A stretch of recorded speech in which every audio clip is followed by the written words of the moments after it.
माता देवहूति ने एक बात बड़ी सुंदर कही, एक कपिल देव, जो ज्यादा भजन करता है, पूजन करता है, स्मरण करता है, उसी को दुख भगवान क्यों देता है?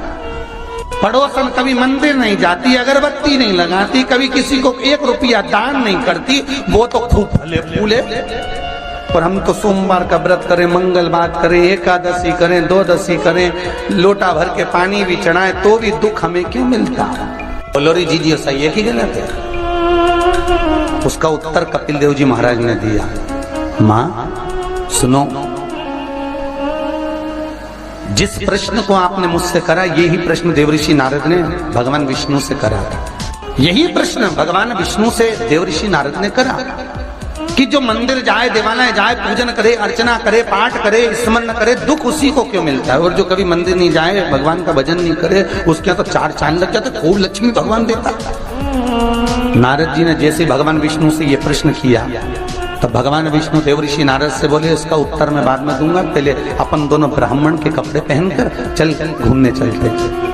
और देवऋषि नारद को ब्राह्मण के कपड़े पहना दिए, भगवान विष्णु ने ब्राह्मण के कपड़े पहन लिए, दोनों घूमने के लिए चल दिए। जाते जाते एक सेठ जी का दरवाजा मिला, एक बहुत बड़ा बंगला, बहुत बड़ा घर, और वहां जाकर भगवान विष्णु ने नारद जी से कहा, भूख लग रही, कुछ मांग ले। सेठ जी क्या? नारद जी ने आवाज लगाई, भिक्षाम देही। सेठ जी निकल के बाहर आए, क्या है बाबा? हमें भूख लगी है, थोड़ा सा कुछ दे दीजिए। सेठ जी बोले, तेरा बाप रख के गया है, दे दीजिए। निकल यहां से बाहर। आ गए भिखारी, भीख मंगे, चल निकलो यहां से बाहर। नारद जी के तो कांटे से खून नहीं। नारद जी भगवान विष्णु को देख रहे हैं, भगवान विष्णु नारद को देख रहे हैं। विष्णु जी ने नारद जी का हाथ पकड़ा, लेकर चल दिए वापस। नारद जी बोले, सेठ जी ने इतना अपमान करा, तुमने कुछ बोला नहीं? भगवान विष्णु ने दोनों हाथ उठाकर कहा, जा, तेरे यहाँ 4 चौगुना धन बढ़ जाए, तेरी दौलत और बढ़े, संपदा और बढ़े, तेरे पास में लक्ष्मी और बढ़े। नारद जी चले, भगवान विष्णु का हाथ पकड़ के बोले, ये कहाँ की रीति है? उसने धक्के मारकर निकाला, गाली दे के निकाला, बाप तक पहुंच गया, और तुम उससे कह रहे हो कि तेरी लक्ष्मी बढ़ जाए। नारद जी, भगवान विष्णु बोले, मेरा मन, चल तू तो आगे चल। और भगवान विष्णु लेकर चले तो एक बूढ़ी बुजुर्ग माता बैठी थी एक कमरे में, एक घर के अंदर। उस बुजुर्ग को देख भगवान विष्णु ने कहा, नारद अब इसके यहाँ चलते चलते। जाकर आवाज लगाई, माता जी भिक्षाम देही, हमें भूख लग रही है माता जी, कुछ दे दीजिए।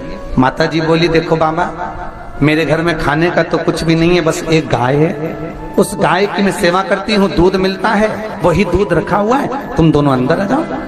और 2 आसन लगा दिए माता जी ने, दोनों को बिठा दिया। माता जी दोनों के लिए दूध लेकर आई, दे दिया। भगवान विष्णु और नारद चले। नारद जी बोले, कितनी अच्छी माता है, बिठा के दूध पिलाया, पानी पिलाया, और बस सेठ जी ने धक्के मारकर निकाल दिया। भगवान आशीर्वाद दो इस बूढ़ी माता को। भगवान विष्णु ने दोनों हाथ उठाकर कहा, जा, तेरी गाय मर जाए। अब तो और कांटे से खून नहीं। भगवान देवऋषि नारद ने कहा, प्रभु तुम्हारा ये स्वरूप मुझे बहुत बुरा लगा।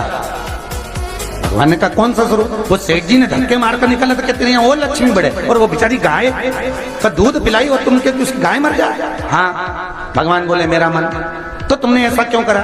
भगवान बोले, नारद तू मेरी लीला नहीं समझता ना। नारद जी बोले, कभी समझूंगा भी नहीं, पहले बताओ ये क्यों हुआ, लीला जाने दो, मुझे तो ये बताओ।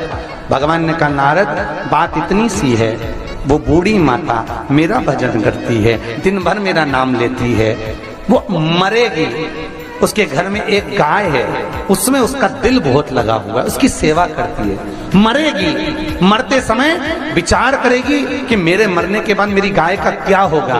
गाय की याद करते करते जब मरेगी तो उसको गाय की योनि मिल जाएगी, वो भगवान के पास नहीं आ पाएगी, विष्णु के पास नहीं आ पाएगी, इसलिए मैंने उसके मरने से पहले उसकी गाय को मार दी। नारद जी बोले, ये तो समझ में आ गया, पर अब ये बताओ कि वो सेठ जी को लक्ष्मी क्यों बढ़ाई? भगवान बोले, नारद उसको धन से बहुत प्रेम है, मैंने लक्ष्मी इसलिए बढ़ाने का आशीर्वाद दिया कि वो लक्ष्मी को जोड़ जोड़ के इकट्ठा कर कर कर जब मरेगा, वो लक्ष्मी और पैसे के चक्कर में जब मरेगा तो आखिरी में मरकर सांप बनकर उसी दौलत पे बैठा रहेगा।